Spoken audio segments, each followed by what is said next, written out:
सावित्री ने सत्यवान के सिर को अपनी गोद में रखा, वैसे ही उसने कृष्ण मिश्रित पिंगल वर्ण वाले किरीटधारी पीत वस्त्र पहने हुए साक्षात सूर्य के समान उदित हुए पुरुष को देखा।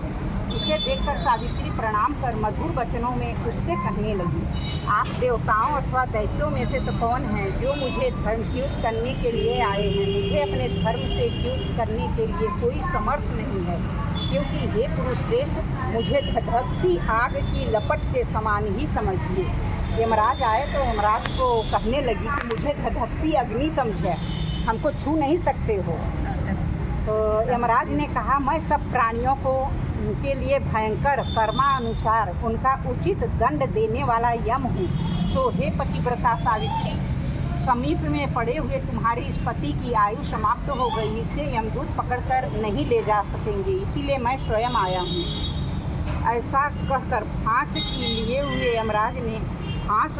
हुए यमराज ने सत्यवान के शरीर के अंगुष्ठमान शरीर वाले पुरुष को बलपूर्वक निकाल लिया। इसके बाद पितृगण से सेवित यमपुरी के मार्ग की ओर चलना शुरू किया।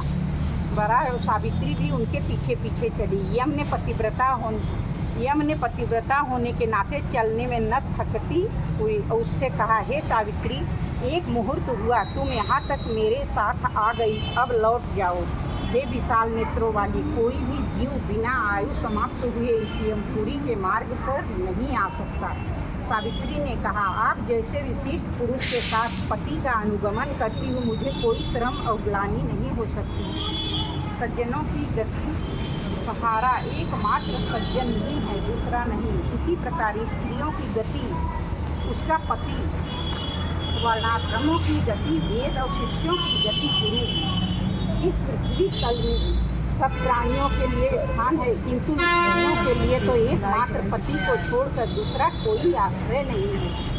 इस प्रकार धर्म अर्थ से भरे सुंदर मधुर वाक्यों को सूर्यपुत्र यमराज ने सुनकर सावित्री से यह बात कही। यमराज ने कहा, हे भामिनी, मैं तुमसे प्रसन्न हूँ, तुम्हारा कल्याण हो, तुम मुझसे वर मांगो।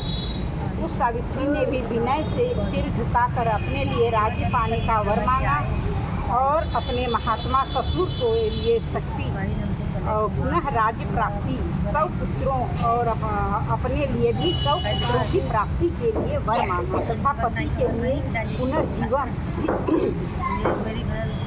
वरदान में मांगा। इस प्रकार वर मांगने पर धर्मराज ने भी उसे अभिष्ट वर प्रदान कर वापस किया। उसके बाद सावित्री पति का जीवन दान प्राप्त कर प्रसन्न चित्त होती हुए अपने पति के साथ शांति से अपने आश्रम को चली गई।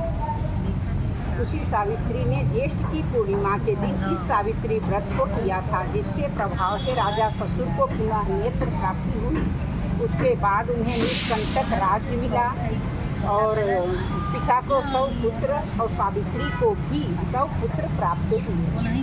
बोलिए सावित्री माता की जय।